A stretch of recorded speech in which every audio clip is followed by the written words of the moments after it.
beings hate making decisions. We're doing just fine. If you're going to be successful, if you're going to become a better man, you got to take care of yourself. You know that thing called life calls, and you've got to do something about it. A bottle of wine again. There are times when you just think, fuck it, I just want to quit. Got to learn to do the exact opposite. Starting today. What is conversion rate optimization? It's kind of an obsession with testing. Start small, think big. So that's it. Thank you and good night. This has been Take Traction. You're welcome. Have I got to speak now? Ladies and gentlemen, welcome back to another episode of the Take Traction Show. We are back. We're live. We're not really live. We're recording this before, but we're almost live because we're actually recording these episodes just one day before releasing them. So if you are listening to this on July 20th, Friday, July 20th, then we have recorded this just yesterday. So we are almost live. This week we've got a really cool show coming up for you guys using our, following our new segment kind of structure within the show. We are going to be going through our Opinews as usual. We've got some interesting reports on Amazon Prime Day and some of the results from that, including some big failures on Amazon's part. We've also got a new marketplace in Africa, which is really interesting. It's going to kind of open up an entire African artesanal or artisan market for the rest of the world, basically, which is going to help us get access to a lot of kind of cool African products and help artisans sell their products from within Africa, which I think is massively important at the moment. I think it will become increasingly popular and common as time goes on. We've also got some same-day delivery tests from H&amp. It seems like we're moving to a same-day delivery world these days. And we've also got a court case over in Munich, I believe it is. Munich or Berlin? Munich, I think. But for Media Markt, who are being sued for saying that products will be available soon. So check out more of that in Opinews in just a moment. Our feature for today is going to be dealing with Chinese suppliers and not getting screwed over, as you've already seen in the title of today's podcast. This is going to be really useful if you are thinking about importing from China or white labeling products or finding a manufacturer, dealing with suppliers in China in any way. Then I think this is going to be a really, really useful podcast for you. So stick around and listen to the feature, or if you don't want to listen to Opinews, jump forward to the feature now. You'll find the time, or whatever you call it, the time mark in the show notes. You can jump straight ahead to that. It's going to be really, really useful for you to hear about some fresh experiences that we've just had through working with Chinese suppliers, right, literally up until a week ago. So this is real fresh experiences from us. We're then going to have a segment called When Shit Hit the Fan, and that's going to be today it's going to be about a failure. It's going to be based on a massive failure from Christian's life.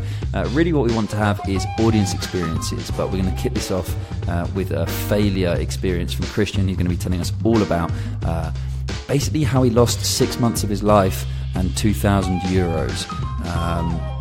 So stick around and tune in for that, because I think it's important to hear about how other people have failures. You're not the only one out there. We're all failing day in, day out. And Christian and I are no exceptions to that rule at all. We've had many failures.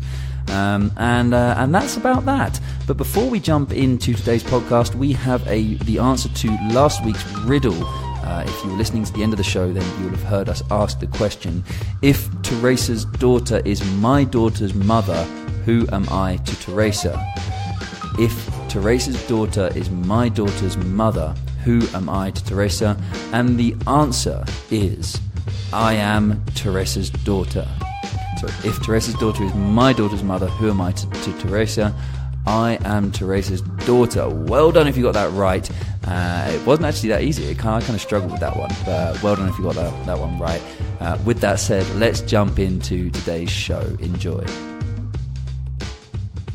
We're live. Christian Oprea, how you doing, my friend? Hello, Charlie Santa. Busy week. We've done a lot of things. I've been working for the clients.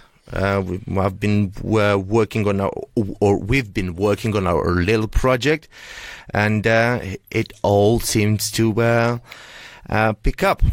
It's all coming together slowly but surely. I think so. Yeah. So many different things on the go at the moment. It can be a little bit hectic at times. But we're doing it. We're doing it, exactly. That's the important thing. And you are, where are you right now? You're not in Bacău, right? I'm in Bucharest, the capital of Romania. Yeah. Cool. And I was just discussing with Christian before we got on air that we've had a nice little earthquake this morning in Mexico City, which was fun. Got everyone nice and excited before work. I just got out the shower and was literally butt naked when the alarm started going off.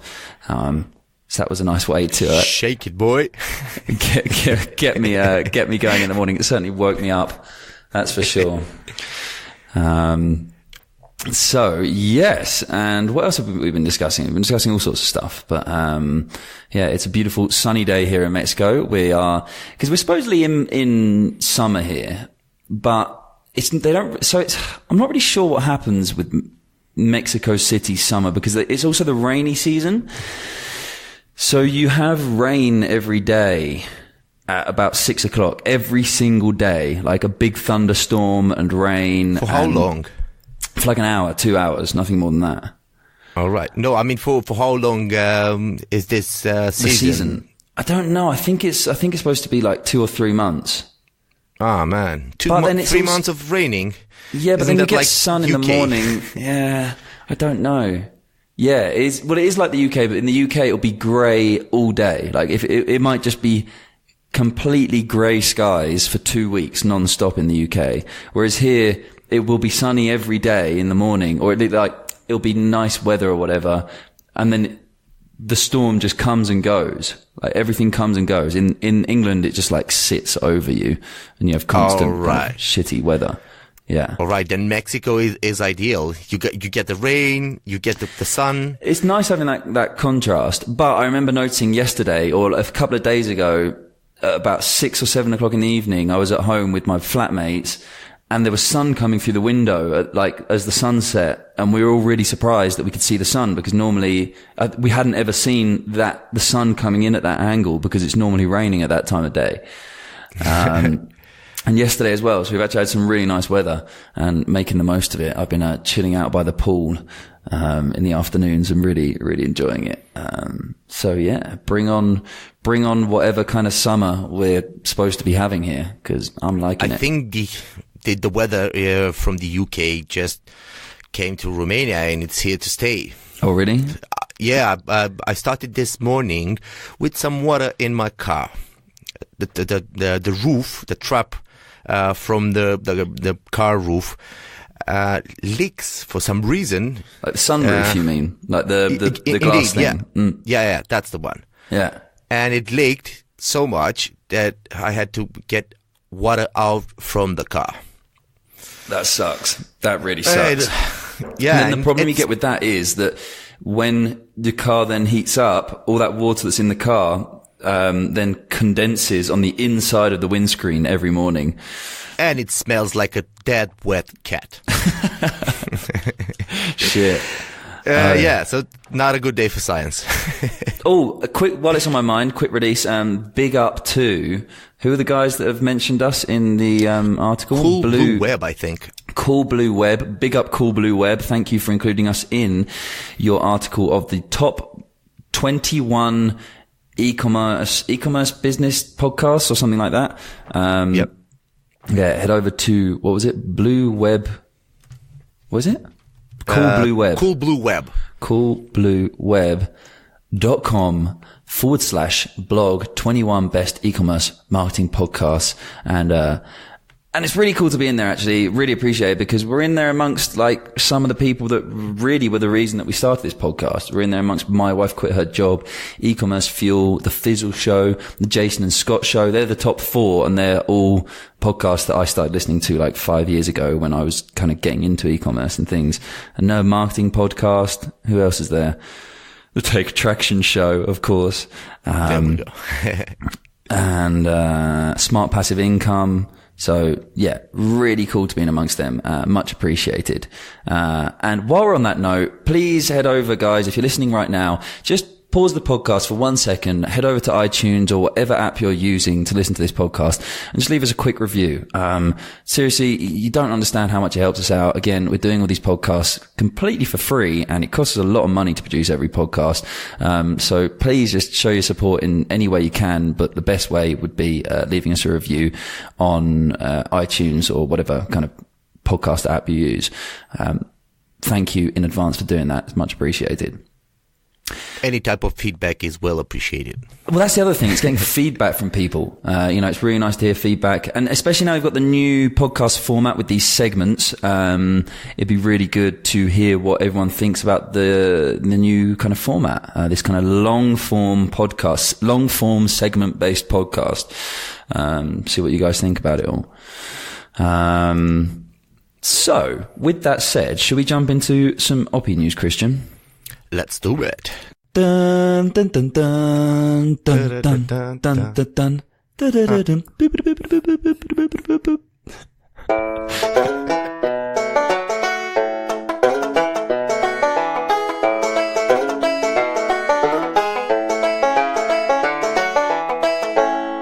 All right then, let's get started with some Opinews.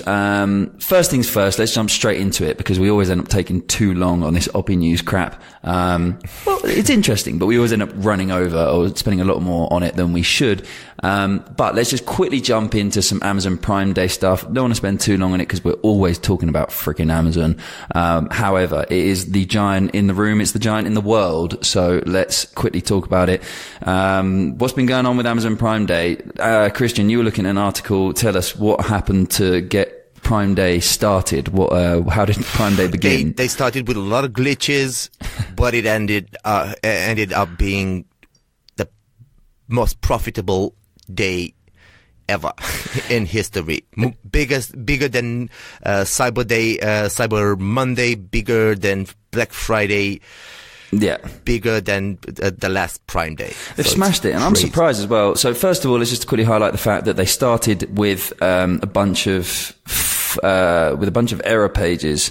I think it was about 90 minutes. There were a bunch of problems with people being shown an error page when they went through to the Prime Day page.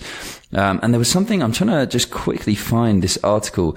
There was someone saying that they think that it was costing them however many million it was like 4 million per minute that they didn't fix this problem or something.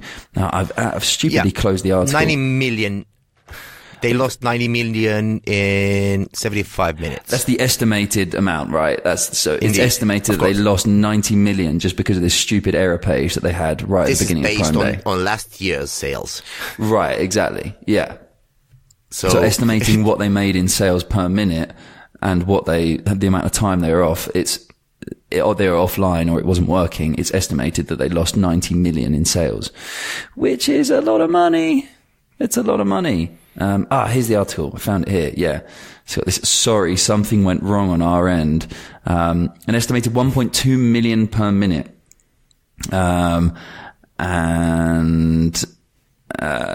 But they have released some, they've released some, so apparently Amazon doesn't like releasing numbers on Prime Day. I don't know why. They release numbers on a lot of things, but they haven't released anything on Prime Day, but they have released just a couple of things. They said on Wednesday that this Prime Day surpassed Cyber Monday, Black Friday, and the previous Prime Day when comparing 36-hour periods, because of course, I guess Black Friday carries on for a longer period of time because it's the whole weekend in the end. Yeah. But Prime members globally purchased more than 100 million products during this year's Prime Day event. Small and medium-sized businesses made out as well, with sales exceeding $1 billion this Prime Day, according to Amazon. So, apparently a big success. I'm surprised. I was looking at stuff on Amazon on Prime Day and, I wasn't really impressed with the amount of, selection. But then again, I'm in Mexico, so the selection is just crap for stuff over here. But I may have bought a couple of things, a couple of little treats, a couple of little, early birthday presents as well for people. So, I got some good deals in there, which is good. Anything else on Prime Day? I think that's pretty much it. Prime Day boosted. Oh, this is interesting, right? So Prime Day also has reportedly boosted sales on other large online retailers. So apparently according to, this is an Adobe Analytics data report, saying that larger retailers, meaning those with over $1 billion in annual revenue, saw a 54% increase in sales on Prime Day. That's a lot of difference. That's a big increase. With no investment in advertising whatsoever. Now that's helpful. Well, Amazon's been doing all the advertising for them, I guess. I suppose they probably said that they're going to be doing some kind of sales and stuff as well. But Target announced that because it held a one-day sale as well at Target. So I'm guessing everyone's going to jump on the Prime bandwagon. And you got to notice, like, Prime, Amazon invented the word Prime, I guess, in the sense of what it means for a service like Amazon.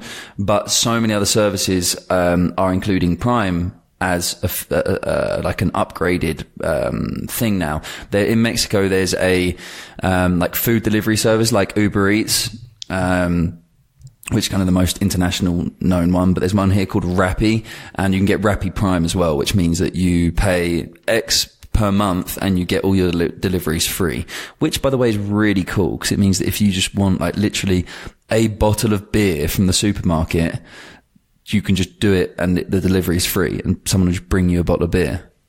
It's kind of cool. We worked out the other day. I was at home with my friend, sat by the swimming pool. We've just moved into a new house, for anyone listening, and we're really lucky to have a swimming pool up on the roof. But we found out that, and there is actually a bar up there as well, so you can get drinks and stuff, but it's not always open. And we realized that we can order through this Rappi Prime thing.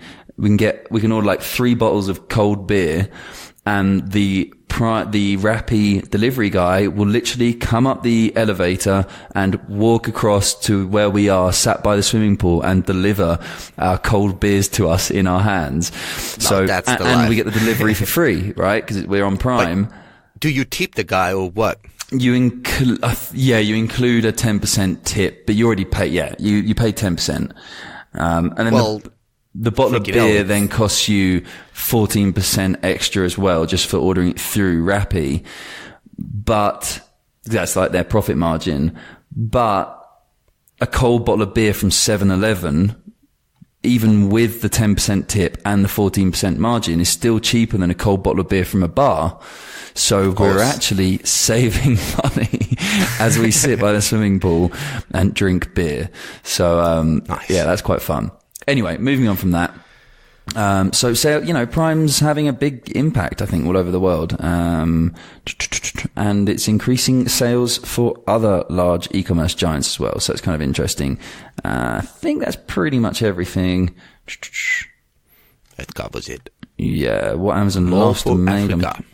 Yeah, let's move on to that one. So that's kind of interesting. We have got More For Africa and DHL launch a marketplace in Africa. So More For Africa, I don't actually know, but what is More For Africa, Christian? I don't know if I read about that.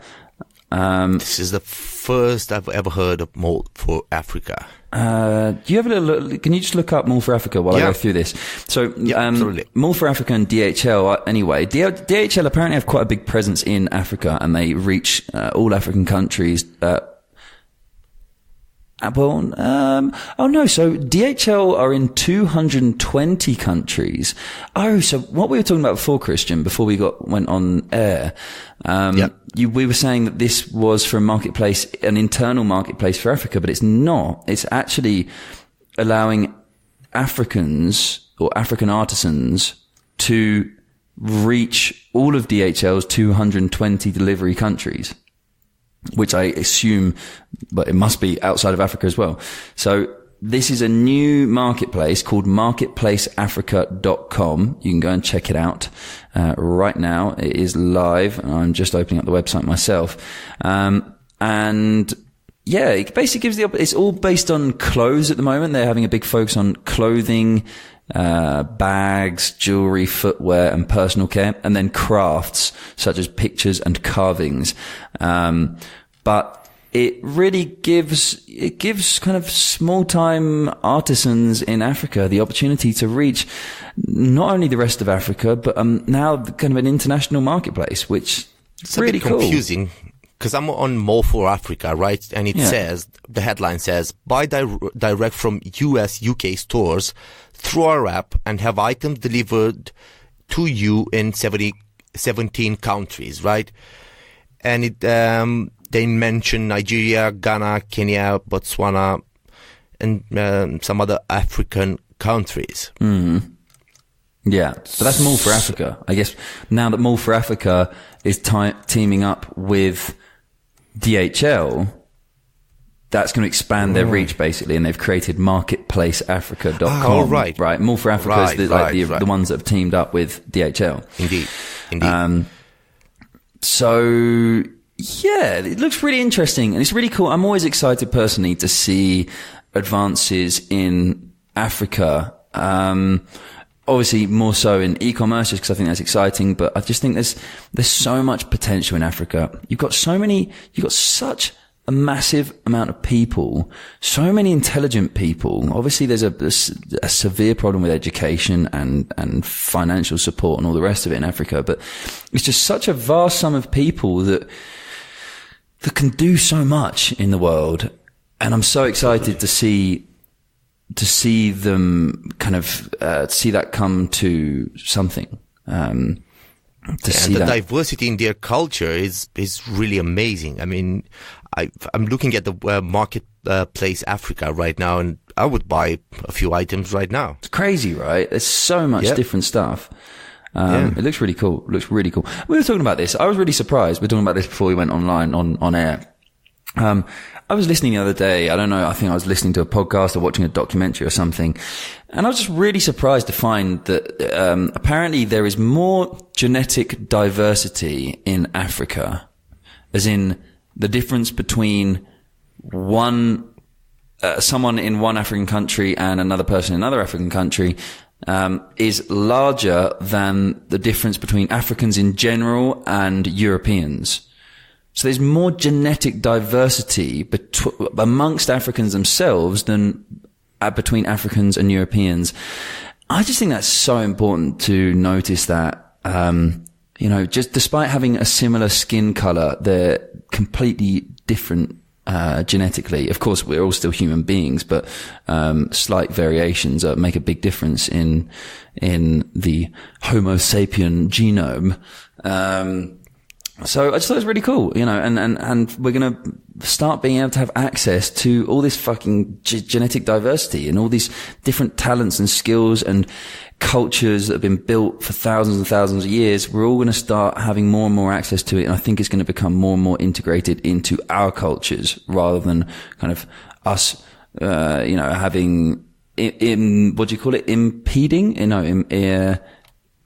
Imposing our culture on Africans, right? Indeed. So that's cool. Check out marketplaceafrica.com, and see what cool little stuff you might be able to find. What's our next story, Christian? Alibaba boosts its offline reach with $2 billion plus investment in outdoor digital marketing firm. So Alibaba has put in $2.2 billion into a company called Focus Media, which is a Shanghai-based company, and they operate outdoor digital advertising screens across China, Singapore, and Hong Kong. These are basically, from what I gather, digital billboards. A typical thing you'll see in Times Square in New York or Las Vegas or whatever. On the side. Is it the big digital screens or is it like a bus stop digital advertising screen? I think they probably do a bit of everything, but based on the image that I can see here, and I think from what I gather, it's the typical screen you get on the side of a building, like advertising real estate, basically. And they fill their advertising real estate with screens and then sell advertising to different companies. So what this potentially means is that Alibaba is now going to be advertising products on screens around the entire country, or around China at the very least, then Singapore and Hong Kong as well. And people are going to be able to scan. So they'll probably be using QR codes a lot. Apparently, I read this, that QR codes are massive in China. And so it'll be a typical thing where you'll see an advert, be able to quickly scan the QR code with your phone. It will open Alibaba on your phone, and you just buy the product that you've just seen on a billboard, on a screen somewhere. So that's kind of interesting. They're spreading offline, which I suppose is kind of going to reinforce their existing presence and help them diversify a little bit, not depend so much on just making money from their kind of marketplace platform. Because not only will they be able to market or advertise their own platform through these screens, they're also going to be generating revenue, obviously, through selling to other advertisers. So, yeah, it's an interesting one to see where Alibaba's going with that. Obviously, a big giant in the world. Indeed. I think it's a giant that we often overlook around this side of the world. I say this side of the world. We're on completely other sides of the world, you and me, right now. But in the Western world, generally speaking, yeah. Massive. I agree. When you think Alibaba, you think, people that try to start a business and want to get cheaper products. But you don't think people that just want to buy a few items. Well, that's more really AliExpress, right? I think it's both. Yeah. But AliExpress, yeah. At least that's my view on it. And the fact that they made this deal is really interesting. Yeah, I think so. Okay, moving on to our next little item. H&M is testing same-day delivery. So apparently H&M has had a lot of complaints about slow deliveries. And so now they've launched this in Berlin to test out an express delivery option, which is same-day delivery. So any orders received before 10 a.m. can be delivered on the same day between 7 and 10 p.m. And I'm kind of surprised because this will only incur a shipping fee of €5.99, €6 basically, for the same-day delivery, which is only €1 more than the standard shipping that they offer. So, yeah, I think it's just cool. I think do you know what? It's so difficult though, because we're so fucking demanding as consumers. We're having to move, all companies, in order to kind of succeed and improve, in order to improve their online sales and stuff, are having to move to one-day deliveries and things like that. And it's all just because we're so demanding as consumers. We want one-day delivery and all the rest of it. How is that? I wonder how that's impacting, like, our carbon footprint and things like that. I guess it doesn't really make a difference, actually, because we're probably, in doing one-day delivery, you're probably optimizing workflows a lot better and becoming more efficient. So, and you're still delivering the same package using the same vehicle or whatever. So it's probably actually helping our, I'll tell you where it won't help. Fucking slave trade. I mean like slave labor. Like you're going to have people working their asses off on ridiculously low pay just to deliver things on time. What happens if you can't deliver on the same day? Or yeah. How would that go? Yeah, exactly. And I bet they will deliver only on the bigger cities where they also have their stocks. Because how else could it work? Yeah, exactly. Yeah. It's the same with Amazon. What's it called? The Amazon Prime service, where you can just you get same day delivery. I think they do it in 2 hours or something. Right, but they have warehouses.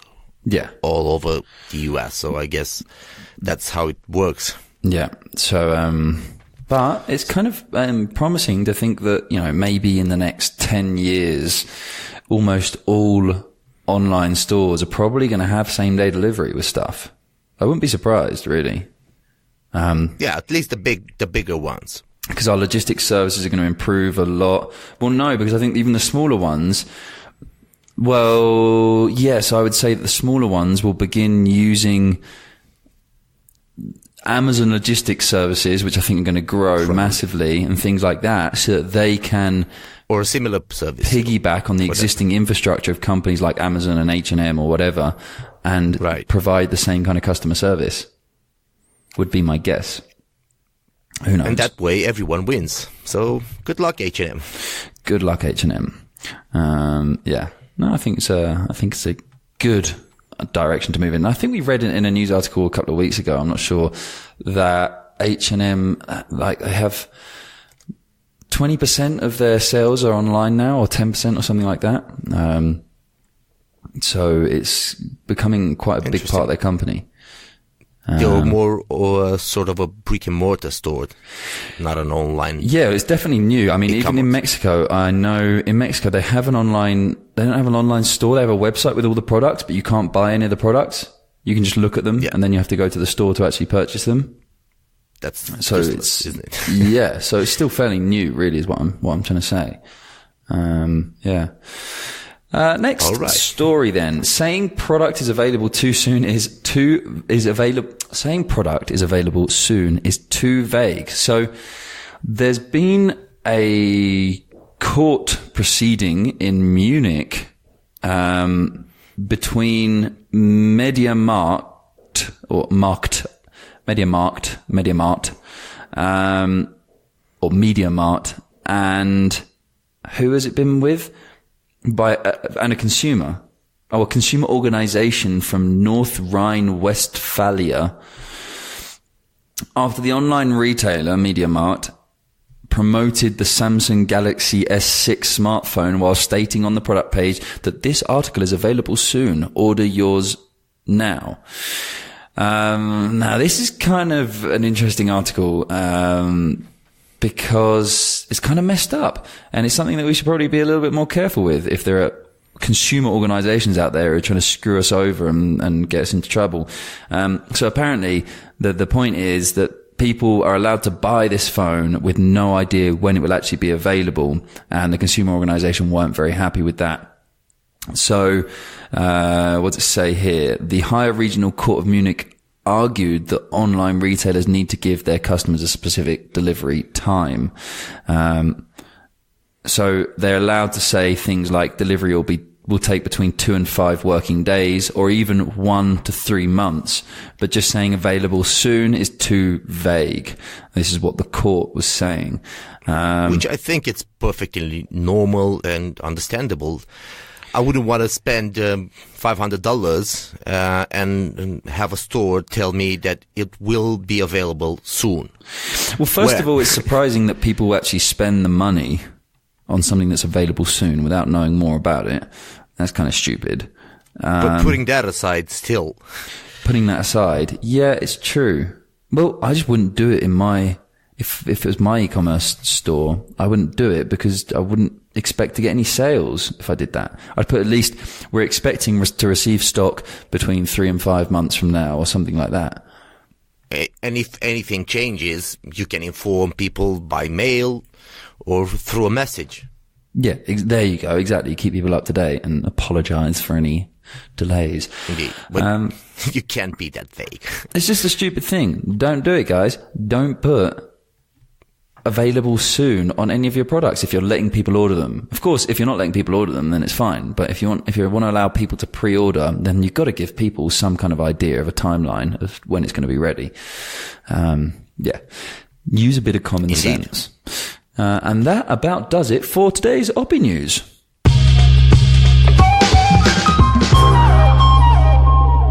All right then. So, shall we jump straight into, well, let's do it. Let's jump into our feature for today. We have an interesting topic, dealing with Chinese suppliers and not getting screwed over. Now, the reason I think we really want to talk about this at the moment is because we have just dealt, not for the first time, Christian and I have both dealt with Chinese suppliers in the past, but we've just gone through a pretty grueling process of sourcing a supplier and creating a product, or adjusting a product, let's call it, and white labeling a product and shipping it over to the US. And while it's all fresh in our minds, I think it's a really good time to go through everything because we have avoided having any problems. And the other reason I really wanted to do this is because I've been screwed over in the past.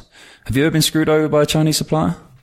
No, I had a good experience, but it was one time, so I call it lucky. Right. So let me just highlight my bad experience then. A few years ago, I was running I think I've already talked about this on a podcast before, but anyway, I was building, it was my very, very first business actually. I was building a fashion brand, and we were manufacturing our own t-shirts and designs and printing them and all sorts. And it started off as just a t-shirt and sweater brand, but we wanted to spread out into caps as well. And caps, it just seemed to make sense. There was so much stuff on Alibaba for so cheap. It just didn't make sense to produce it in Spain, which is where our company was based at the time. And so we decided to go through Alibaba and find a supplier to produce these caps. And we got samples sent over. Man, I don't even know how I got samples. I was so ignorant at the time. I mean, I'm still ignorant now, but I'm so surprised I didn't get screwed over more, really. We sent over our logo and discussed with the supplier what kind of designs we wanted and this, that, and the other. We wanted 2 different designs. And after a bit of back and forwarding via email, as you do, they sent over some samples. And we loved the samples. The samples were really, really good. We wanted to make a few adjustments to the logo size and some minor details. So we sent back our adjustments and then, of course, made payment for 500 units, 500 caps. And, lo and behold, a couple of weeks later, I don't even know how we did the shipping. They just sent them to us. Like, it's so weird to think how all that stuff, I don't know how I did all that stuff now. The supplier just dealt with the shipping. I didn't even think like we'd have to think about shipping. Obviously the supplier was just going to do it and that was that. Anyway, they sent over the caps and of course the quality was 10% of the quality of the samples. It was just completely shit and we couldn't sell any of them. So I had to throw them all in the bin, which was quite a shame. How much did you lose? I don't think we spent, I think it was probably $2 or $3 per unit, something like that. How many units? 500. So, it was $1,500 lost, maybe 2,000 or something like that. And a lot of time. That was the biggest thing. We spent so much time working on these new products and it was all just a waste in the end. Indeed. So I got really lucky with my sex toys. The only problem I had with my sex toys, you say it like you're comparing it to my sex toys. Just for everyone out there, I never had any sex toys, nor did I sell sex toys. Christian doesn't have sex toys for personal use, or maybe he does, but I don't want to know about it. He used to sell sex toys, male sex toys. You got to try the products you sell. So unfortunately, we were 3 guys trying to sell those products, and we ended up having 3 products, one of which was an anal plug. So we all had to test our products, but I didn't get the anal plug. Oh, so you all got different products that you had to test out. That sounds fun. Sounds better than trying on a cap. Indeed. I'm not sure about the anal plug though. Yeah. But imagine explaining to the US Customs what the hell is in that package. Yeah, I bet that was an interesting phone call. Yep. So this was sending stuff straight to Amazon as well, to the US. To the US, there was no Amazon warehouse at the moment. So we had there were some really interesting fulfillment companies, and we found a really cool one, not that expensive, and that's how we worked it out. Yeah. They even helped us work out the customs stuff. Yeah, that's cool. And you didn't have any problems with it though? You just ordered a product? No, not a problem. We had a really good supplier. They've included in their price the shipping, everything. Yeah. It's weird. I got lucky. Usually they don't do it. Yeah. Okay, so with that said, then let's jump into some of the things that we've been going through now. Do it. All the stuff we're discussing, and we've said this on so many podcasts now, it is going to happen very soon. We have made a case study, which is basically we've recorded every step along the way of launching a new business. Can we reveal what it is now? We can reveal what it is. Yeah, absolutely. Yeah, screw it. So we are building a new Amazon business, beginning primarily with one brand, I won't say in what area, but you'll see it in the case study. We're building out multiple brands as the objective, through and utilizing Amazon as the launch platform, I suppose you could say, for these brands. And this is the very first time Christian and I together have, worked with Chinese suppliers, and it's the very first kind of Amazon business that either of us have built. And, Indeed. You hear about so many people making loads of money on Amazon and how easy it is to make money, and how people just kind of get a random product and end up selling thousands of units. Easy. It's never easy. It's always bumpy. It's not freaking easy. Like, it is hard. It's hard work. It's graft. You've got to work your ass off day in, day out and make shit happen. And I guess if you do that, then yes, it is, it's easy in the sense of it's attainable, it's achievable, it's reachable, but it's definitely not easy. So anyway, we've recorded every step of the way. We've recorded literally every time that Christian and I have sat down to work on this very, very long to-do list of things that we've had to do in order to set up this business and work with suppliers and work with freight forwarding companies and all the rest of it. We've recorded pretty much the entire thing. And we're going to be releasing those videos one by one, in the coming weeks, not long from now, actually. I guess it will be what we want to do. So right now, the current status is that our products are on their way over to the US. So we want to wait until we get a kind of one month of sales in. This is what I've been thinking anyway, Christian. I want to wait until we get 1 month of sales in so that we can then report on the kind of success of the actual Amazon sales side of stuff, not just the, I want that to kind of success. Well, exactly. I want that to be the last episode. Oh, the success or the failure, because I think that's just as important to highlight, really. So we'll be releasing that fairly soon. We won't hide that information either way. If it's a success, if it's a failure, we will reveal it, and we will try to analyze our mistakes or what we've done to make it work. Well, I think that's really just as important. If it is a failure, then I really, really want to highlight that, and I want to share that with the world, because we've gone through we've been very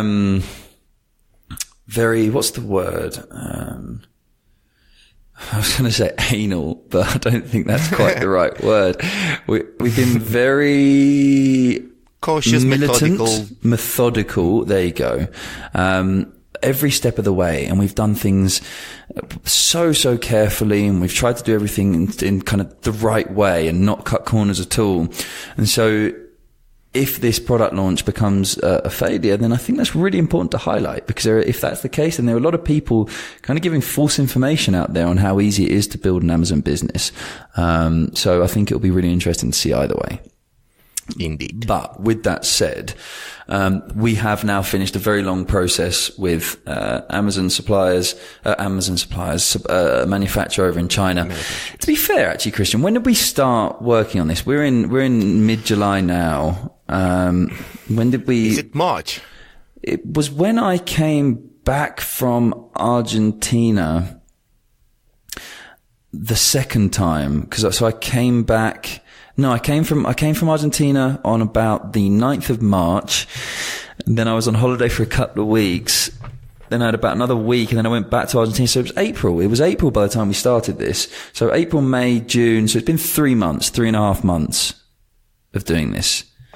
And I think it would take a lot less. We've also been kind of building the business and getting set up with Amazon and all that kind of stuff, and doing procedures for the first time. So I think it's taken a little while longer, but I think it's a good thing to highlight that this, finding a supplier, a new product and a supplier, and getting everything set up is going to be a process of at least 2 months, maybe 3 per product you do. So, it's really important to understand that as well. So, we've got our first product on the way over to the US now.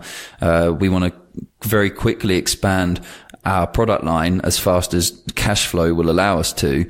So you have to consider that, it's going to take, we're in July now, if we want to have a new product launched by Cyber Monday or Black Friday, we've got to start doing it now. We've got to really be on top of those things. And then if you want to reach the Christmas sales, again, we're going to have to really push for that. So time can fly when you're dealing with China. Indeed. One thing I might want to add is the fact that it's a lot of people say it's easy. It's not easy. It's easier once you've set up the infrastructure of your business. True. It's definitely easier once you get to know the way suppliers work, the manufacturers work, the way shipping companies work, and all that stuff. Yeah. Which hopefully, if you are a new, if you're thinking about launching an Amazon business in the States, or even just launching an e-commerce business in the States when you don't live in the States and not stocking your own products using a fulfillment center, then I really think that this case study is going to be interesting for you, because there are lots of courses out there on how you can do this stuff. You can go and pay. You can pay between kind of $30 on Udemy to learn about this stuff and see how professionals do it, or people with a lot of experience do it. And you can pay up to like $1,000 on certain websites for courses on how to do it. I think you can go and use like Steve Chu's course on mywifequitherjob.com. And I'm sure it's an absolutely amazing course, and I'm sure it's absolutely fantastic. Honestly, I've heard many good things, but what we're doing here is, first of all, we're giving this thing away for free. We're just going to put it on YouTube or something. And secondly, it's going to be the point of view of two idiots, just trying this thing out. I mean, we're not idiots. Obviously, we're kind of, we are smart people, but, we don't have any experience with this. And, it's just going to show the raw kind of us piecing things together in our own heads and working stuff out. So we'll be coming across the problems that you're going to come across. That's the problem. In a course where someone teaches you how to do things, they often skim over these kind of little things, these little details that they might have forgotten about because they've been doing it for 5 years now, and they forgot about how difficult it was to get that form submitted somewhere in order to set up their company or something like that. Indeed. Whereas we're going to be revealing these stupid little hiccups that we're coming up against. And these things, a lot of the problems that we faced we were following courses that we'd paid for, from people with experience, where they guide you through every step of the way and the things you need to deal with or talk about with suppliers and all this kind of stuff. And we still came across a bunch of things that weren't discussed in those courses, a lot of problems. So we're going to be revealing a lot of those things, or all of those things, in the case study. So, by the way, just remembered, I just remembered this. There are some guys in Romania that sell these courses, these types of courses, for no more, no less than 3,000 euros in Romania, and people buy this. And I will say, though, that I do think that it's valuable. Obviously, I don't know these people in particular that you're talking about, but I think if you've got the money, personally, so we didn't really have the cash to do it. There are quite a few courses, so. And I don't think Startup Bros have got it. I know, My Wife Quit Her Job, Steve Chu has, I think that's the one. Has got it. I'm going to just write these down because I want to make sure that we mention them in the, sorry, I just knocked the camera. I want to make sure we mention them in the show notes. So, My Wife Quit Her, damn it. Sorry guys, bear with me. So, My Wife Quit Her Job. I think Steve Chu's got a course there for like just over 1,000 or something like that. And have I just turned my camera off? No, you haven't. No. I can still see you. Now you did. Okay. Right, there we go. All right. So Steve Chu, My Wife Quit Her Job, has got one, and who else? Who the hell was I just thinking of? Oh, My Wife Quit Her Job. And damn it, who are the Ecom Crew. Ecom Crew have just released a bunch of courses on this stuff. Ecom Crew really focus on selling on Amazon as well. And again, I think it's over $1,000. I'm not sure, but I'll put a link to it. And personally, I really, really wanted to try out these courses when we've been doing this whole process, because I just think it'd be so valuable. These guys are absolute pros in what they do, and they really know, how to go through this importation stuff and finding suppliers, right from A to Z, or, Z for you English folk out there. Which one's the English? Z. There you go. So yeah, I would definitely recommend them, but it's a lot of money. It is a lot of money. I'm just going to write these down. My wife quit her job.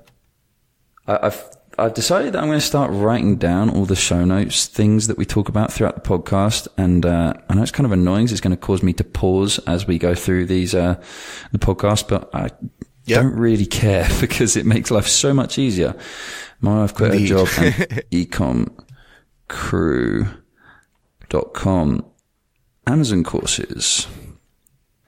And that way, you guys know that I'm definitely putting these things in the show notes. So, there you go. Right.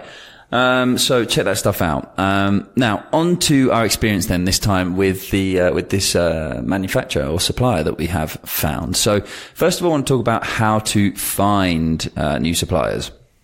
So first of all, go to Alibaba.com. Don't mess around with other websites. I've heard there's World something, I don't know.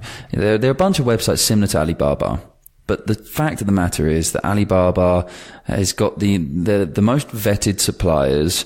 It's got the most name. It's got the biggest name to protect, and therefore it makes sure that it is only kind of listing suppliers that are legit and all that kind of stuff. Now that doesn't mean that there aren't suppliers that aren't legitimate on Alibaba, and that's why you've got to be very careful. But I think it's the safest place to find Chinese suppliers at the moment, at least. When you go onto Alibaba, make sure you use the filters as much as you can. You can make sure you only look for Gold Plus suppliers. You can also turn on the filter for trade assurance, and look for, higher transaction levels. I wouldn't go near anyone without being a Gold Plus supplier for at least probably 3 years or so. And the trade assurance one, again, I think is really important. And again, just seeing if they've got high transaction levels is kind of important, although it's not as important, because I assume that a high transaction level company can only be, so the transaction levels are only monitored or are only based on trades that go through Alibaba, and pretty much no one makes their trades through Alibaba. I'll throw one more in, and it's time response. If a company doesn't respond, has a 50% response rate, is that also on Alibaba? Can you see that? I think you can. I didn't know about that. From what I remember, Alibaba. Let me just double check that. Yeah, definitely. You wanna have a little dig through, and also when you're looking at suppliers, this is something that I think I put down towards the end of our notes, but you want to make sure that you want to try and see if they've got a website. You want to go and check them out properly, see how well they've structured their website, how well they've built it. Have they built a website that looks good, that looks modern, that's functional? If not, then they're probably just not putting in enough care and attention. If they're not putting in enough care and attention to their website, how are they going to put enough care and attention to your products? Things like that. What were you going to say, Christian? Is that, did you find that? So I found some information on a manufacturer. It has response time. Yeah. And response rate. Okay. Yeah, exactly. So you want to try and get a fast response time. That's valuable information from my perspective. Exactly. The point being, when you do a search on Alibaba, you're going to get a bunch of you're going to get pages and pages of results. Filter them as much as you can, and make your process much easier by filtering, by going for these Gold Plus suppliers, trade assurance suppliers, and all that kind of stuff. Even selecting the country, select China only if you're looking for China. Otherwise, you're going to get results from Asia, from all of Asia. Yep. Make your life a lot easier. Yes, you'll be cutting out a lot of people that might have good products, but ultimately you're going to end up with much better results. Even if the products from some really a company without Gold Plus status or trade assurance and things, the products may look very good, but you're just going to save yourself time by avoiding dealing with people who are actually just kind of bullshitters, basically. Indeed. Another thing that you need to bear in mind when getting set up with, or when looking for a supplier, is that in China, or in most countries, you have trade companies and then you have manufacturers. Manufacturers obviously produce the products. They're factories. They literally produce the products. And then you have trade companies that work within China, for example, or any country, but work within China in this case, and will purchase products from manufacturers and then sell to companies in other countries. So a lot of the time, manufacturers themselves aren't that good at actually moving their product and finding new companies to sell their product to and that kind of stuff, and all the marketing. So it's appealing for a manufacturer to have a trade company to work with, so they can just sell large amounts of their product with a very small margin, but large amounts of their product to a trade company who then sells it on to a reseller in the US or something like that. The problem, so what you get with these trade companies is you're obviously going to pay slightly higher prices, although you won't always notice it. They'll be very slightly higher prices because they're trying to make a little bit of margin on it as well as the manufacturer. And they'll often position themselves as though they are a manufacturer, and a trader can make life a lot easier for you because they are much more used to dealing with companies. That's all they do. They work in an office, not in a factory, right? They work in an office and sell products. That's what they do. And they're really good at building client relationships and things like that. So there can be benefits to working with a trader, but there can also be negatives in the sense of you're not dealing directly with the manufacturer. Whenever you're trying to customize your product, it's going through your trader, who's then relaying the information to your manufacturer. And so things can get quite messy if you're doing that. So when you're looking at these different suppliers, say you've got like 20 different tabs open for the product that you are trying to source, 20 different tabs of different suppliers, have a dig around, look at their website and try and work out whether they're a trade company or a manufacturer. You can often tell by their address. So if their address is an office building or an office block, or it says something like such and such floor 15 or something like that, if they work on a floor of a building, then it's an office. Therefore, it's a trade company, right? Because a manufacturer or a factory right, is not going to work on a floor. They're going to have their own building. Indeed. So, and I guess there are other things. I don't know. How else could you look out for it, Christian? Based on the products they sell. If you go through to their website, or you go through to people usually have like a web page or a brand page on Alibaba as well, with all the different products that they sell. And if they sell a bunch of random different products with different materials from different niches, different categories, then they're probably a trader, right? A manufacturer is often going to sell products that are in the same kind of category and use similar materials. Like if you have a manufacturer that makes wooden tables, then they're probably going to make wooden chairs as well, and wooden this and wooden that, everything, right? If suddenly they're making wooden tables with iron legs on them, and then they're selling plastic Tupperware pots or something like that, and then baby toys, then you've got a trader on your hands, basically. And it's not always a bad thing, if it looks... That's what I was about to say. It's not always about, it's not bad to have a trader. It all depends on the type of your business and how you want to run it.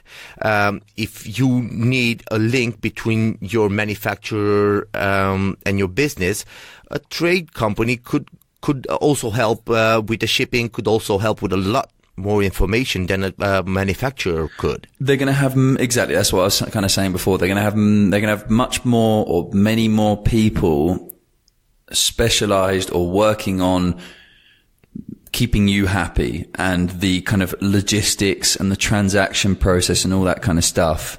It's all they do. Because in a factory, they'll usually have a small office of maybe 5 people, maybe less than that, who work with all the clients. In this case, you'll be dealing with an office of maybe 20, 30 people who are all dealing with clients all day, every day, and making sure that everyone's happy. So, it can be a good thing and a bad thing. Personally, I think it's better to go for a manufacturer if you can, especially if you want to develop your own product and build a relationship with a manufacturer and negotiate prices in the future and all that kind of stuff. But a trade company can still be good. But the important thing is to be aware that there is a difference, right? There are two types of suppliers that you can find. There may be more. That's all I came across, at least when we were doing this. So look out for that. The next thing I've noted down here is to create. So before you reach out to any supplier, go over to gmail.com and create a brand new email address, right? Do not use your business email address or especially not your personal email address, because you will be bombarded with spam one way or another. I took that bait 8 years ago and I still get spammed from Chinese manufacturers or traders. When you put in your personal email address or any email address, you are almost instantly added to a database of thousands and thousands of email addresses of Westerners, like you and me. And that will be sold to so many different Chinese companies, and you'll be spammed forever. So do not let it happen with your personal email address. I just set up one. Mine was like charlie.amazon@gmail.com or something like that, and job done. No problems. I get spammed, but I can, I know you don't care about that email I can delete address. that account one day as well. I'm not really bothered about that, exactly. So make sure you do that to avoid getting spammed in your personal accounts. And then when you reach out to people, make sure you are incredibly detailed with everything. Everything you say, you have to be very, very detailed. Make sure you give as much information as you possibly can in an email. Don't be worried about overwhelming them with too much information. The more information you give, the better. And use really clear English and avoid all kinds of slang words. Even so, it's very easy to not realize that words are slang in English, especially if you haven't ever spoken another language in your life. I notice it a lot because I learned Spanish, and so I notice when an English word isn't based on the Latin at all, or it's a phrasal verb, right? Which is a verb. Christian, don't worry, go ahead and do that. Don't worry, I'll go through this for a second. Yeah. Sorry, Christian's just got to go and get the door. It's a phrasal, so if you have if you have a phrasal verb that is actually a composition of various verbs, to mean one verb, it just gets really freaking confusing, and you don't have to understand what I mean by that. But let me just give you an example here. I've got one thing written down. Instead of saying, let's catch up, right? Catch and then up. We'll catch. My apologies. I'm back. No worries. I was just giving an example of saying, let's catch up. Like, that's the kind of saying that, right, everyone who speaks English knows what that means. But if you are trying to understand English in a literal way, well, catch means to catch a ball or something. And then up, it literally means go up in the air, like go upwards. So catch up just doesn't make sense logically for someone who's maybe trying to learn the language, and especially someone who's trying to learn the language without any Latin history, a Chinese or a Mandarin speaking person. So instead of saying, let's catch up, say, let's talk, try and be very, very literal with things. And it will save you a lot of problems, I think, because communication is obviously a big issue in China, and you've got to make sure that you are being as clear as possible. Another thing would be the fact that, you don't want to be too friendly, at least not at first. You want to be a bit more formal. Definitely. So you look professional or more professional. You don't want to look like a beginner. And that's what we both agreed, Charlie, that we didn't want to look like beginners to anyone from China. Definitely. Manufacturers, I don't shipping agree companies. with this in other areas of business, I think it's important to kind of be proud of being a beginner or a small company. You know, I think for years, so many companies were trying to impress people by appearing to be big and shit like that. I think there's a lot of value in appearing to be small, but in this case, dealing with China, you don't want people to know that you don't know what you're doing. So we've definitely tried to avoid that as much as possible. And because you'll get fucked over. Exactly. Oh, 100%. And so one of the ways to do that in your first email is to prepare a spreadsheet with prepare your own spreadsheet. This is just a recommendation. This is what we did, and it worked really, really well. Prepare a spreadsheet with different columns for product details, so dimensions, colors available, product images. Then you want to have stuff like payment terms, shipping terms, as many details as you possibly want to find out about the product, and then attach that to your first email that you send to every supplier and ask them to fit it out for you. Now, the reason this is good is, number one, it will look like you are using a template or something like that you use for every time that you reach out to a new supplier. So it'll look like you've done this before. This is at least the way I think about it in my head, and it worked for us. And number two, the response you get will give you a very good idea of the type of person that you're dealing with. So if you get someone that fills it out and pays a lot of attention to detail to make sure to complete the spreadsheet that you provided them fully, then that's a good sign. If you get someone who then replies to your email and doesn't even notice the spreadsheet, hasn't opened it, and they just give a few answers in their email directly, then that's an idiot, and that's not someone you want to work with, right? So you basically filter the people you work with. Yeah. And this spreadsheet would really helped us. It did, big time. With that. I think that was really valuable, because out of, I think, 5 or 6 suppliers that we contacted, only one person got back. No, I think it was two or three actually. But only one supplier got back with a really completed and detailed spreadsheet. So, and actually, not only did they reply with, by filling out our spreadsheet, they also attached their own spreadsheet that they had prepared as well. But instead of being lazy and just saying, I'm not going to fill out your spreadsheet, here's my spreadsheet that I've already prepared, they did both, which I think is a really good sign of a supplier. And there's just little hints that you can get early on as to whether you're dealing with someone that you want to work with or build a long-term relationship with. So that spreadsheet definitely helped us. My next point here is to confirm Incoterms early on. Incoterms, for those that don't know, are basically shipping terms. Now, shipping as we know it, we use kind of these courier services, and we know of, UPS and DHL and FedEx and things like that. These are courier services, and they just make life really, really easy, because oftentimes they'll pick up your product from your house. So if you want to send something to a family member or something like that, they'll come pick it up for you, and they take care to deliver it to the door of the other person, right? It's a complete service from A to B, from A to Z, right? But when you're importing large amounts of stock, those services are very expensive, and those are called courier services.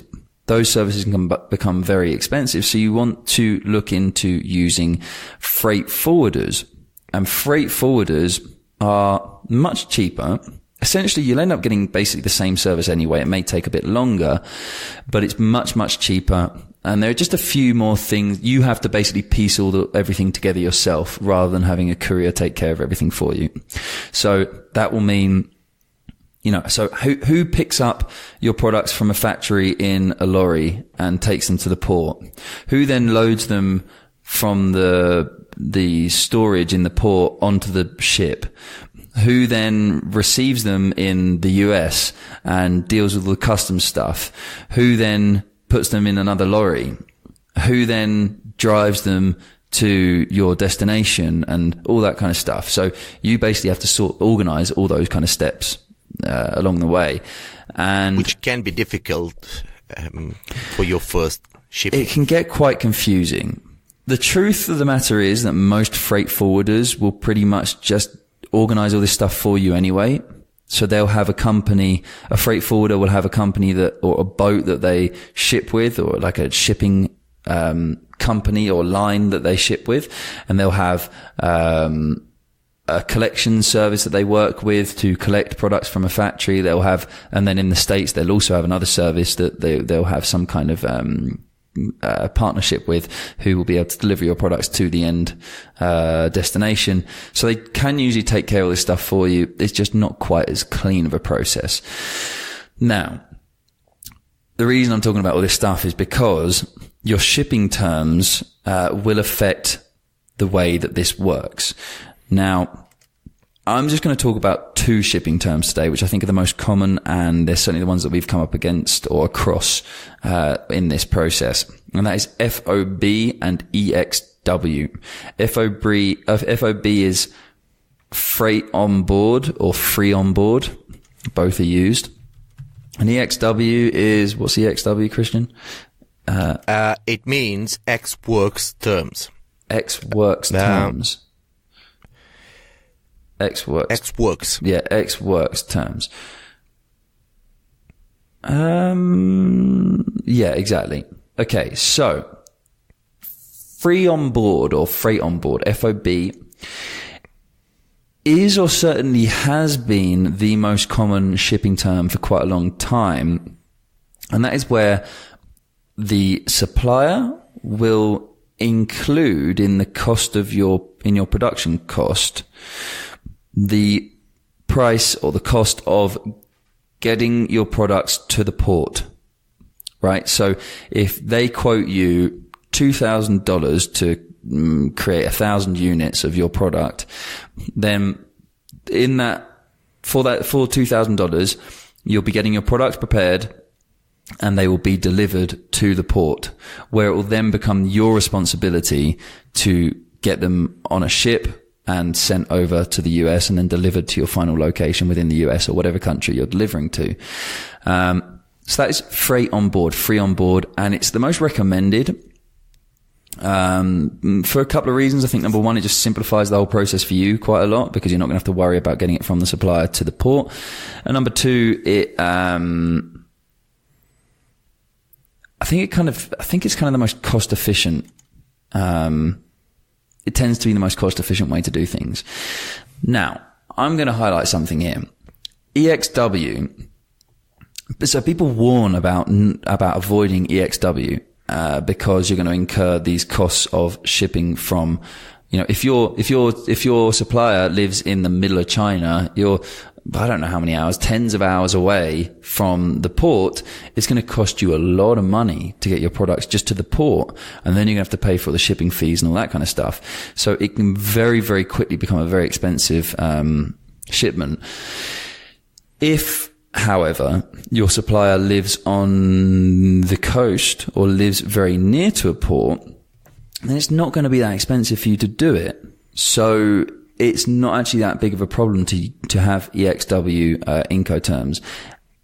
But this stuff is important to find out. You'll actually cut on some costs, I guess. You might cut on costs because they might be trying to make a bit of margin on the shipping, on the delivery to the port as well, your manufacturer, I mean.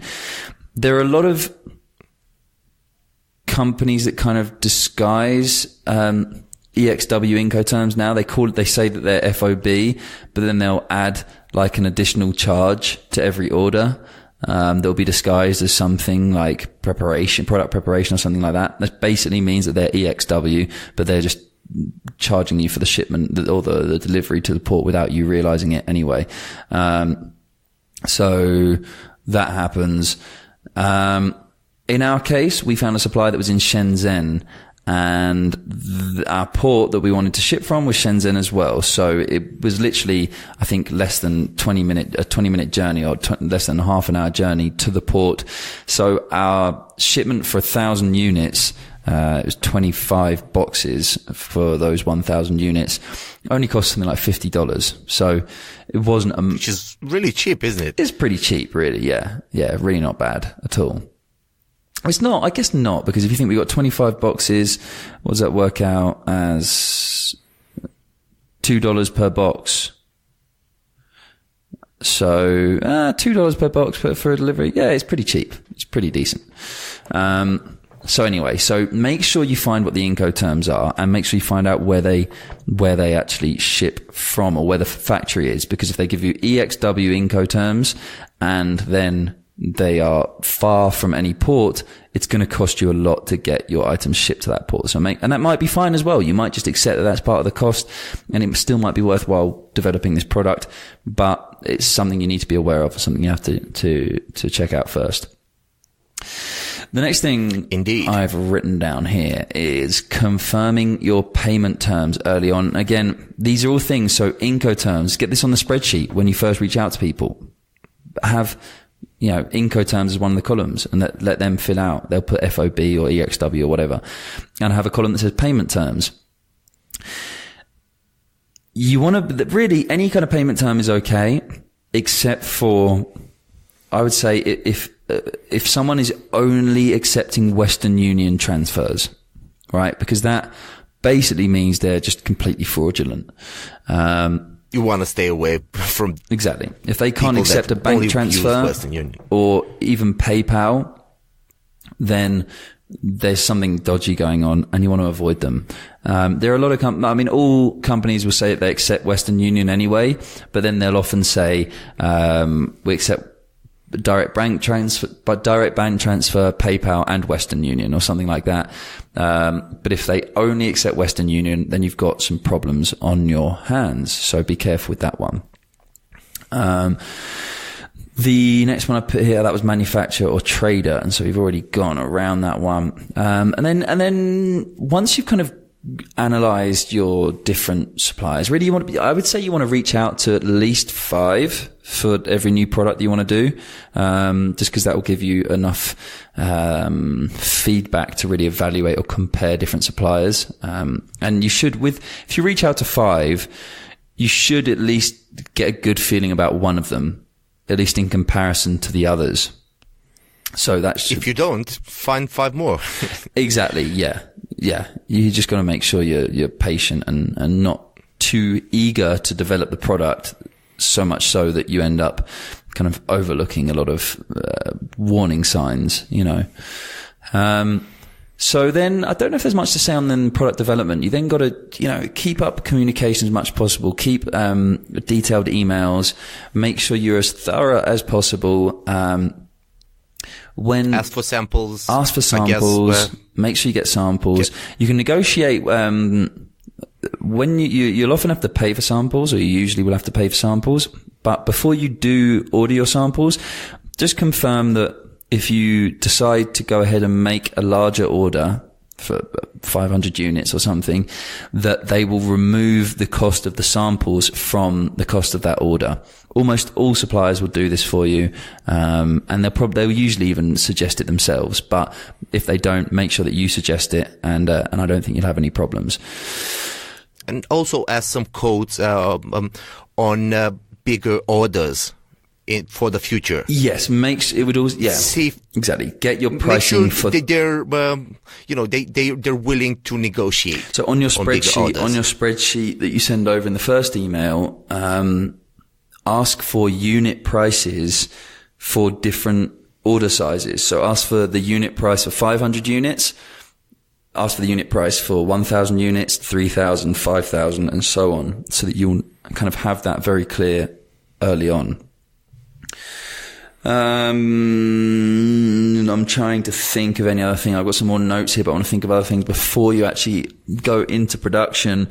Once you get your samples back, there might be a couple of changes or adjustments that you have to make. That's fine. It's completely normal to then go ahead and place your larger order before seeing samples with those adjustments made. But you do want to use a purchase order. You can search purchase order on Google, and you'll be able to find many templates. Basically just an invoice with details of the order that you want to place. it's like an invoice, but the other way around. It's an invoice that you are filling out for the supplier, with the details of the order that you want to make. And make sure that you create a product specifications document to send along with that.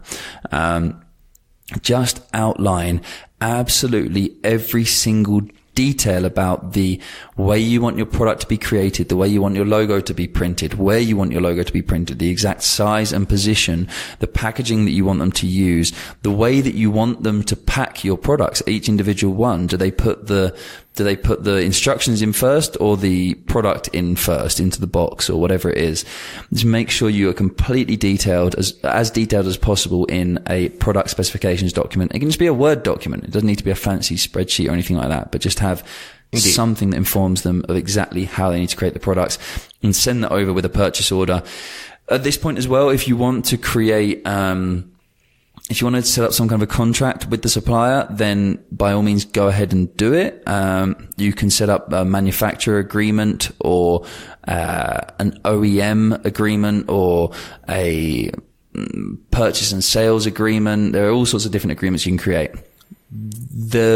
There's a big caveat there though, and Christian and I haven't actually done this. We've agreed that we're going to do this on a second order if we decide to continue working with our supplier. And the reason is that first of all, using some kind of template online just isn't going to cut it. You want to make sure that you've had your contracts written up by a professional lawyer. Number two, any contracts that are signed with a Chinese supplier need to be governed by Chinese law. Meaning, if you write in a clause, well, you have to state which law governs the contract. If it's not Chinese law, then your contract it won't be valid in China. So you have to make sure that it's done by Chinese law. And if that's the case, then you need to make sure that you're using a Chinese lawyer to do it.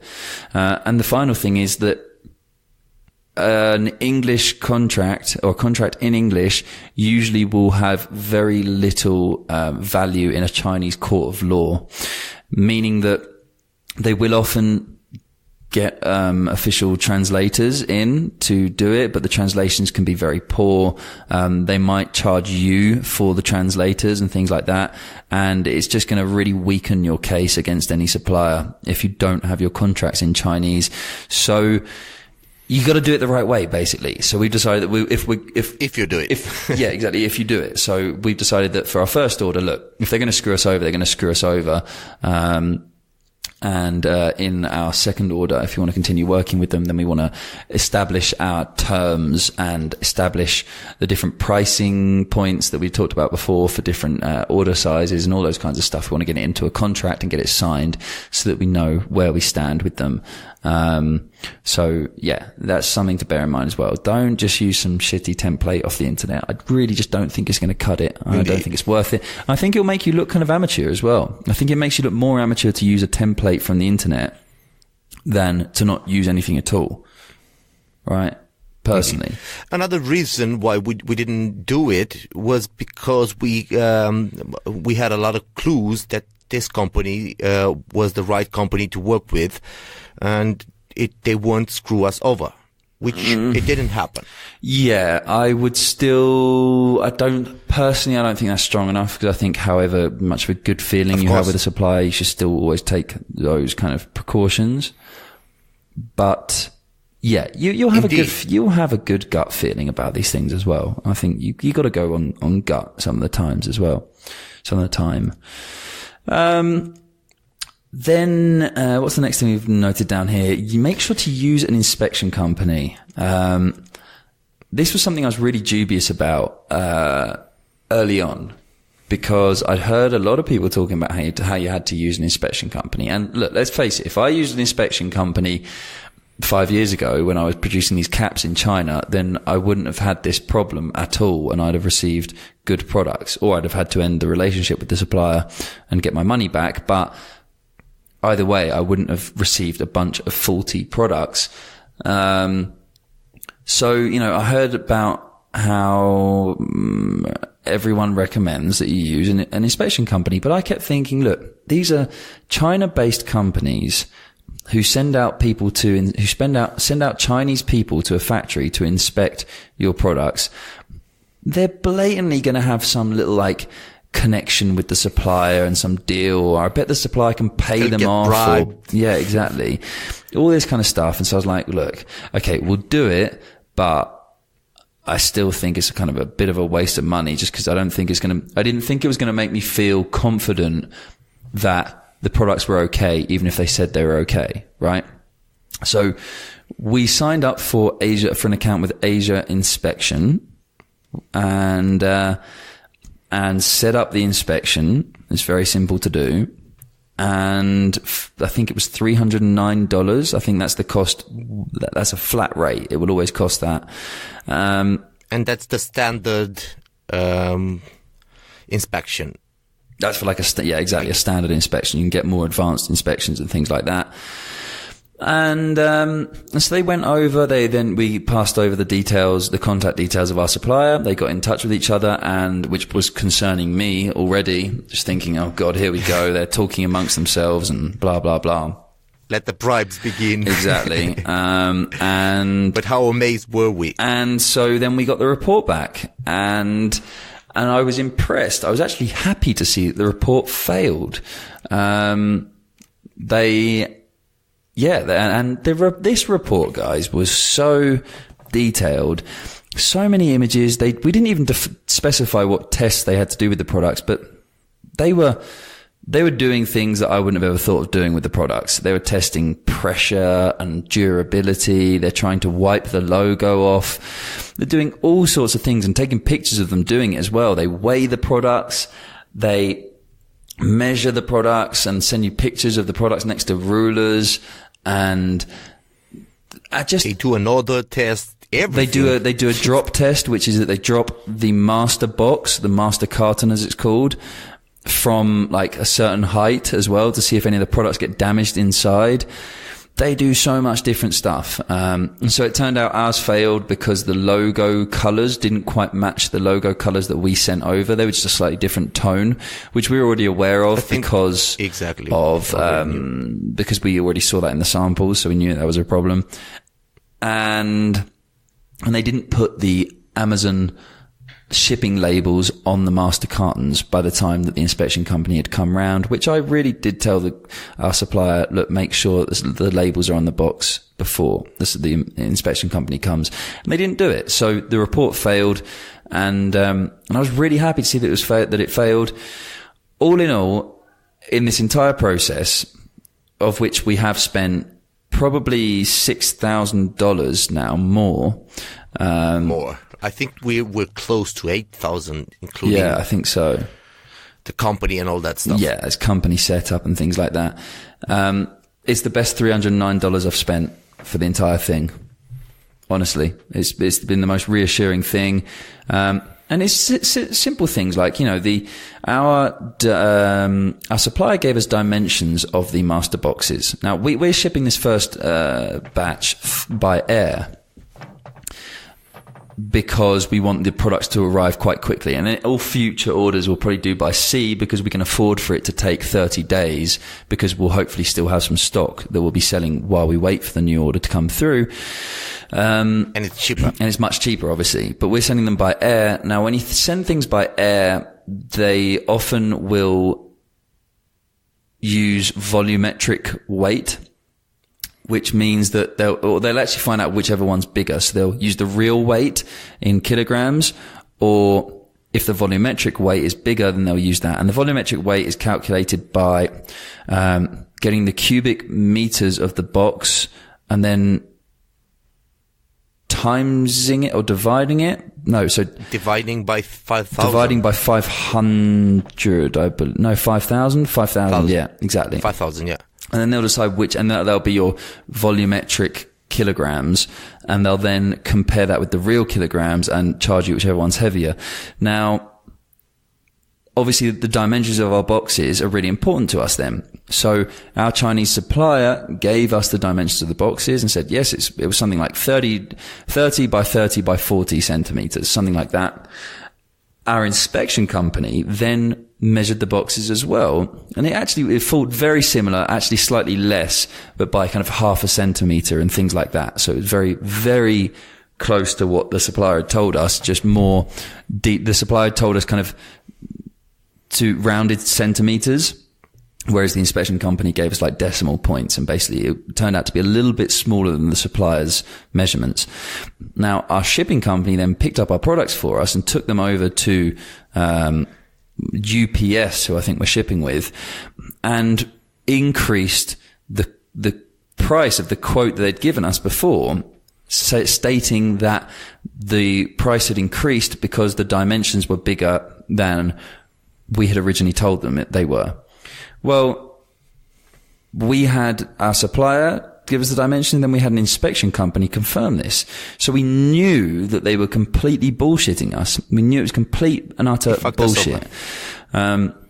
And we had a lot of problems, and the result was that we ended up paying the amount that they requested anyway, and we've had a big fallout with the company, and we won't be working with them again. But nonetheless, it's still nice to be able to call bullshit and say, no, fuck you, you're lying to us. We've had an inspection company do this. Stop taking us for fucking idiots. And, you know, we're doing shit right. We know what the fuck we're doing, even though we don't really. Indeed. You know. I think the shipping company does that all the time. Yeah. And their strategy is pretty simple. They bullshit you around, and they get to put their hands on your merchandise. Once that's done, you're a bit fucked. Exactly. So this is the problem, right? We've spent at this point. We spent 2 months building a relationship with the supplier. We know the guy that we're dealing with. We know our direct contact. We know about the factory. We know their location. We know all this stuff about them.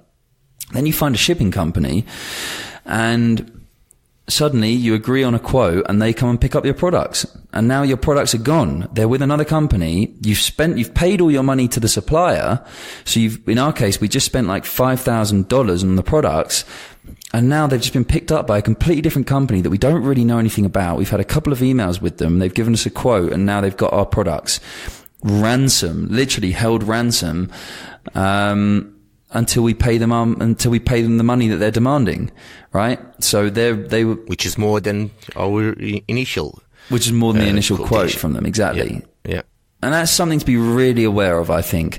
I think that's going to be really common. I assume it's very common to get problems with freight forwarding companies who want to rip you off so that they can make a bit of money on, because I think, so they've ended up shipping it with UPS for us. Well, we could have done that ourselves. So I think it's just complete bullshit, and UPS has a ruler that isn't fucked up, and they managed to measure the boxes properly, but these guys were just trying to make a bit of extra cash from us. It ended up costing us like $200 extra, so it's not like a small amount of money. So they did. And they'd have taken an extra $200 for themselves. I don't think it'll be UPS who's taking that money. So, for sure. So that's definitely something to look out for. And the last thing I'm going to highlight here, unless you've got anything else to go through, Christian, is just getting the Skype details of your shipping company and your supplier towards the end of the process, just so that you can handle things really, really quickly. Time differences can be a real pain in the arse and can be very, very difficult when working with China. If you're over in kind of Eastern Standard Time or near US time zones, which I am. I'm in Mexico at the moment. I'm actually EST -1, so I'm even further behind than the US. So I really have to deal with suppliers kind of after 10 p.m. at night and before 9 a.m. in the morning. That's pretty much the only time I can deal with them. So having Skype to very quickly deal with problems is really beneficial, and I'd highly recommend doing that. I didn't set up a new Skype as I did with the email address. I just used my existing Skype. I don't know if people will be able to spam my Skype anyway, but hopefully not. No, you can just block them. Exactly, that's my hoping. So well, I say that, but I now and then I keep getting some messages and requests from weird addresses. So, and that's probably because I gave my personal Skype ID. Oh, I really? don't know if that's the case. I don't want to assume, but I do get them now and then. So I hope you don't. Fingers crossed. Yeah. Indeed. So I think that pretty much wraps it up. Of course, there's we wanted to focus on how to not get screwed over by a Chinese supplier here. This is not an entire guide on how to source products from China and get them over to the US. This is really just trying to avoid getting screwed over. So there might be a lot more things to watch out for. These are all the things we came across. Exactly. This has been from our personal experience. We're recording this podcast in July. We've been dealing with our supplier up until a week and a half ago. We now got our products with the shipping company and they're on their way over to the US. This is fresh stuff. And so we just wanted to get it out of our heads, I suppose, and give kind of a real fresh experience or report on an experience that is very fresh.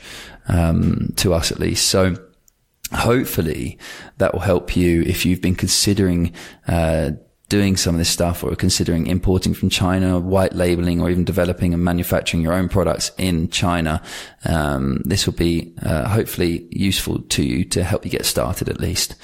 Anything else you want to say on the Chinese stuff, Christian? No, I think we went through each point, each pain point. Yeah. I think so. I think that's that. So let's call it a wrap there. On to our next segment.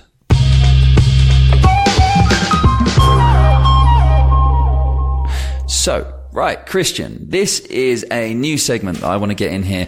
And the segment is called When Shit Hit the Fan. And this is supposed to be, and this actually, what I wanted to do with this is actually have an audience segment here and have stories from our audience of problems they've had with customers in the past, problems they've had with customers, problems they've had, big failures in the past, because we all love hearing about other people's failures and all that kind of stuff.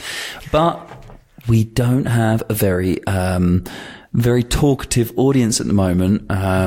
So I wanted to get things rolling by actually doing this audience segment based on one of our experiences. And so today we are doing the segment When Shit Hit the Fan, and we are going to go through a story of when Christian has had a massive failure in the past. Now, before we go on to that, I just want to highlight, I'll say this again at the end, but what I'm going to do is I'm going to go and put a post on our Facebook page at facebook.com/take traction. That's TRACTION, Take Traction. And if you have got a cool failure, something that's happened to you, then go and, reply in the comments and let us know about your failure. Tell us your story and we will read it out in maybe not next week's podcast, but, well, to be fair, if you get back to us before next week, we will definitely read it out in next week's podcast. Write it down or even do a voice recording. Record yourself and tell us about a big failure. I think it's so important to focus on failures, not because I think it's important to fail, and I kind of hate, I've always said this to you, Christian, I hate the fact that so many startups or the startup world, the Silicon Valley world now talks about the fact that you need to fail now, fail fast. I think that's absolute bullshit. I think you should try and not fail and actually succeed the first time rather than failing. But we have to accept that failure is just a massive, massive part of life in general, and that it does make us stronger, and we learn a lot from our failures, and we all fail. Like every single entrepreneur has failed at something, right? At some level. So let's stop being ashamed of our failures and start kind of talking about them, start sharing them and start relating to them and sharing what we've learned at least, because then hopefully other people can try and avoid those same failures and find success in their own way. So with that said, have you got something in mind, Christian? Yes, I have. Let's do it. I have a small story that teached me, well, a massive failure that teached me two valuable lessons. Right. One is watch out who you team up with. Okay. Second, yeah, I think I know this story. No, that's a different one. I don't think I told Okay. you this one before. Okay. I got a lot of shit going on. Yeah.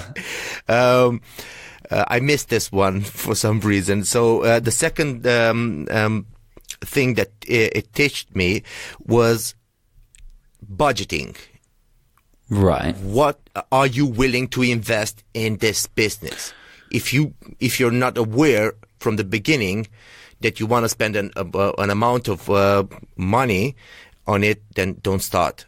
Okay. So let me tell you how it all started. It started a few years ago. My wife Simona suggested that I should be starting my own business. My own e-commerce, because I had multiple businesses in the past.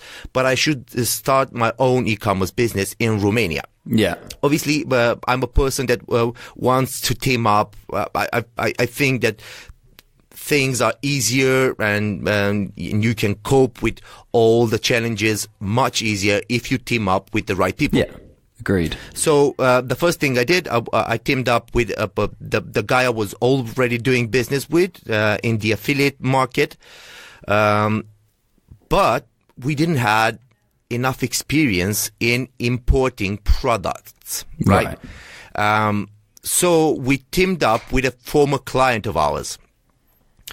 That was our biggest failure.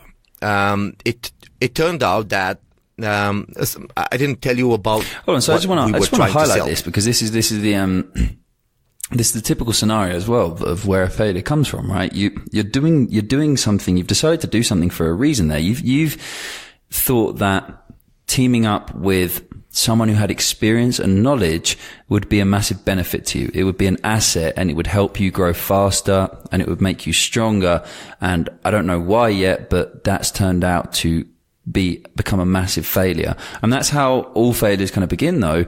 It's because we think we're doing the right thing. We think we're doing something that's going to benefit us. And it just doesn't work out that way. So go unfortunately, ahead. But you get your hiccups, you get your kicks, you move on. Yeah.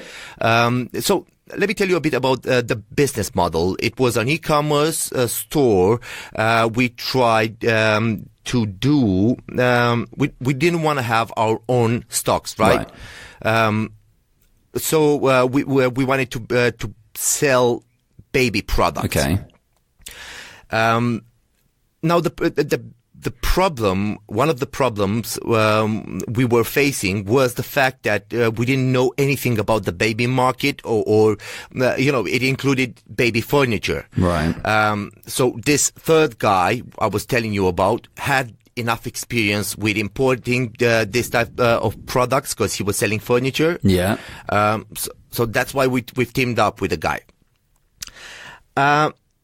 We shook hands. We planned the project. We all agreed on some sort of budgeting. And because I got kicked in the balls so many times, I wanted a firm contract, everything, all be associates and administrators on the company, so everybody wins or everybody falls. Yeah. That's a really important thing in a business, in any business. Yeah, agreed. Yeah. But things started to get murky at the beginning. Right when we were building the company, the guy was a bit dodgy with some things. I'm not going to get into too much detail. He was a bit dodgy when it came to paperwork. Okay. And that was my first clue. I was about to not get involved with this guy. Yeah. And I talked with my other associate, and he kind of agreed, but we said, what the hell? Let's give it a shot. This is how people are. We don't know each other that well. So, let's give it a try. And we did. This is when shit hit the fan. There you go. Nicely done. Well slipped in there. Shit. It was a mess. We ended up having a major project. The building the website was so crazy because we had to import all these feeds because we use a drop shipping model. Right. we had to import all these feeds that were from all these suppliers. I've been there. Every feed was different. Freaking hell, it was crazy. Yeah. And we did this in WordPress. Now, the website looked really good. Everything looked really good.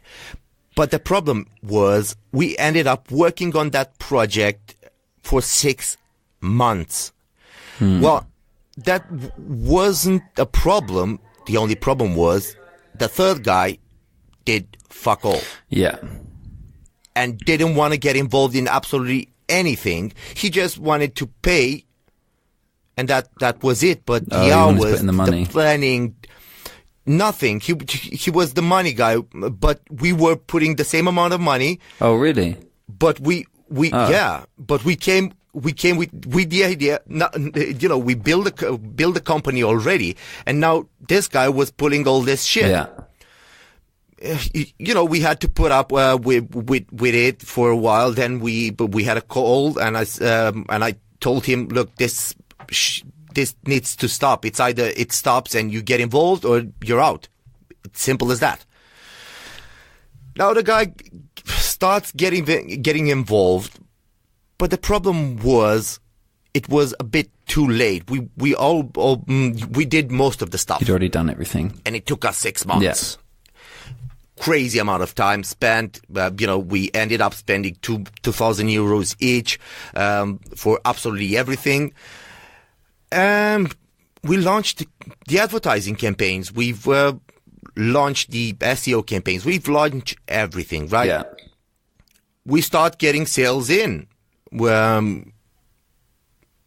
started realizing that we had some problems with the shipping because we had a lot of volume, right? Right. And we were giving free shipping over an amount of money spent on the website, right? But the shipping was killing us. Sometimes the shipping would cost us $50 when the product was 60. Oh shit! Yeah. So we were giving that for free. We ran the business for 1 month till we realized we were losing money because of shipping. Yeah. Now all this time, we asked the guy, because he had the experience. He had a business that he was still running. So he knew all the issues with the shipping companies. He could have done a lot of things. Now the guy doesn't get involved. He says, well, I'm busy. Well, I'm doing this and this, and I don't have time for this. Yeah. Now I get crazy angry.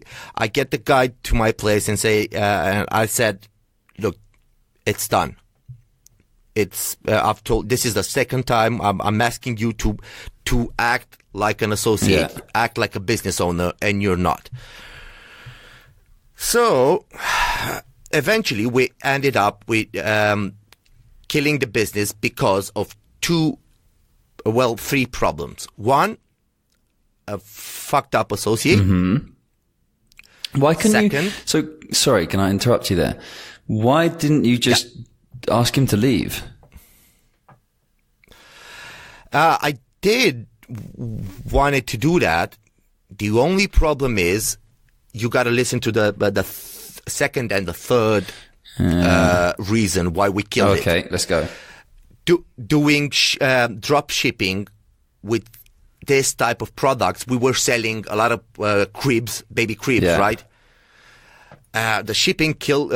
You couldn't make a big margin, right? The drop shipping companies would give you 15%. Yeah. But you had 10% with AdWords and advertising in general, and then we had to pay a lot of money for shipping. Yeah. And that basically fucked us over. So we realized we could import some products, some cribs. We could start with that. Yeah. And we managed to get this third associate to get some offers so we can import some baby products.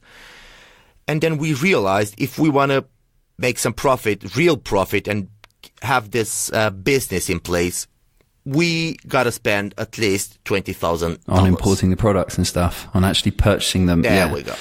Yeah, exactly. Because we during all this, I think it took us 3 months. We got a lot of information. We knew what was selling and what was not selling. Yeah, right. Yeah. And we knew that these beds were things that any couple would want for their baby. Yeah, you need a crib. It's not like you'll be sleeping with your baby in your bed, right? And we realized we didn't had enough money. Yeah. We ended up spending 6,000 euros just building this freaking platform, right? And we spent 6 months building a product, so we didn't made money during this the 6 months. Did you have any sales at all before closing the store? We both had savings, of course. No, did you have any sales? Did you have any sales before? Oh, sales. Yeah. Well, actually, we sold over. Let's see. The first month we sold over for $10,000 worth of merchandise, and the second one we sold over 15,000. But you're talking about probably only earning actually like $1,000 profit a month, right? We were on a loss. Oh, really? We were on a loss because the shipping was killing us. Shit. And why couldn't make enough margins? Why couldn't you charge the shipping on top? Because you couldn't compete with the others then. Oh shit! It's the baby niche. Everyone wants a piece of the action. Damn. So yeah, it was really crazy. I thought we would nail it with this. But I thought, and I still think we couldn't have nailed it. The only problem was the initial investment. You could have nailed it. I mean, we could have nailed it. Yeah. The campaigns were killer. We had any marketing automation. We had cart abandonment. We had follow-up sequences. We got. You name it, any 101 email marketing automation. You had it set up. You had your AdWords in place and your remarketing. You had AdWords, Facebook, optimized website, live chat on the website, all that kind of shit. All of it, buddy, all of it. And my wife was handling all the orders and the support. She was lovely. I mean, I didn't get a complaint during all these 3 months. Sweet. And I mean. And ultimately, ultimately, you lost 6,000 euros between you and 6 months. And I know what you mean. Yeah. When you say 6 months, I know you mean like literally those days where you are up until like 2 o'clock in the morning trying to work out some problem with a bit of code on your website. And you're just desperately trying to get everything set up, and it's just work non-stop. It's kind of like, it's that kind of period where you actually, those 6 months, you're working like crazy non-stop, but you kind of enjoy it, right? Because you're like, caught up in the excitement of building something that you're going to be able to launch soon, and it's going to make you loads of money. And so it's kind of exciting, but nonetheless, you're working like crazy for 6 months. And then suddenly you have that realization of it all falling apart and it not being what you expected it to be. And deep down, I felt like it would be a failure, because every time in my life, even at the first beginning of any deal, something was dodgy, the business would fail. Yeah. Every time this happened, whenever things were a bit dodgy, it went all to shit. Yeah. But then again, I think all down the drain. That's true, but I think something's always going to be a bit dodgy, right? Just to kind of highlight that as well, is anything ever going to be like in the perfect conditions for you to be able to? Well, I'll tell you 2 or 3 things that didn't start dodgy, and that's where I made my profits. Right. One was the guy that I made the affiliate business with. The second was with you, Because previously, we other times you mean, like other occasions where you haven't had anything dodgy. Yeah. Oh, right, yeah.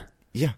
These are the only two businesses that were continuously bringing results that are. There you go. Hey, I like that. That, Christian, sounds like a wonderful way to wrap it up. Go on, sorry, you're going to say something. No, that's about it. Watch out who you team up with. Do your budgeting beforehand. If you don't do it, you'll regret it. You'll have spent 6 months. Well, it's not just your budgeting. Lost a lot of money. Here's the thing, though, Christian. It's not just your budgeting, because you didn't think that you needed more budget. I bet you sat down and calculated, how much profit you're going to be able to make and all the rest of it. I think the biggest thing to highlight here is that no matter how much of an in-depth business plan you make, and no matter how much detail or attention you pay to your preparation and research and stuff, things are still going to go wrong. I have set up one company now where I set up a company a few years ago, an e-commerce store, where I focused so much on doing a business plan, and I had all the numbers. I had so many spreadsheets. I mean, I could have presented this to an investor. I had so much information. I was so kind of certain that it was going to be a success because of all this information that I had, and things just didn't work out how I expected at all. I worked out that the market was this big, and that if we could get a 5% of that market, then we would be earning this amount of money based on our 20% profit margin or 40% profit margin, and that our overheads were going to be this much, and I calculated everything, and things still just don't always work out how you expect. Exactly. So I think that's important to know that as well. No matter how much you plan, first of all, you should plan and prepare things as much as you possibly can. We did. But second of all, understand that things still just don't work out sometimes. I think the biggest mistake we made was, what if it works? We knew that it worked. We knew we were making sales. Yeah. Right? We knew that with some investment, we could make a lot more. But you didn't have the budget.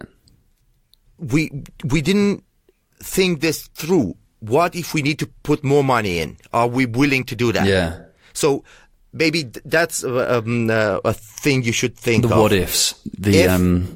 What do they call it?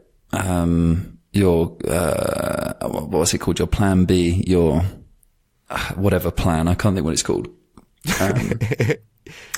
Yeah, having a plan B. What happens if we run out of money? What happens if we decide the drop shipping model isn't going to work and we need to switch to having some of our own inventory? And it might be a case of, well, if that happens, then we're going to have to shut down the business. All right, but at least you know that if you are faced with that problem, you know what options you've got before it's even occurred, right? Yeah, that's a good lesson. I also have another story, and I obviously won't say it now, but I have another story of a project that I spent 7 months on. I spent an entire 7 months. Again, it was a drop shipping business, and working on importing all the product feeds and building the website myself, going and visiting the supplier in the UK when I was living in Spain, and just doing the whole lot. And it took me 7 months to build this entire thing, setting up all my AdWords campaigns, all that kind of shit, the exact same thing. And after 7 months, had to shut down. So I know that feeling. But you know what? It was such a... Kills you inside a bit. It kills you inside. More the time than the money, I think, almost, because it's so much of your life that you've spent on it. You've invested so much of your heart into it. But at the same time, what a fucking amazing learning experience. That was like those 7 months for me. That's how you cope with it. And the money I lost on that was like, it was like going to university for 3 years, in 7 months, the amount of stuff I learned. So with that said, let's wrap up there. But what I will ask you, normally we're ending the shows at the moment with kind of an open-ended question. Last week we did a riddle, and we're going to have all sorts of other things coming up. We want to start doing a name that sound or way to finish the show as well, where we have people try and guess the sound that we're playing. But this week, all I want to ask from you guys is that you share some experiences of your failures with us. Have you spent 6 months working on something for it to just fall apart right in front of your eyes? Or have you just had a hiccup in your business where you really expected something to work and it just didn't work out how you expected it to?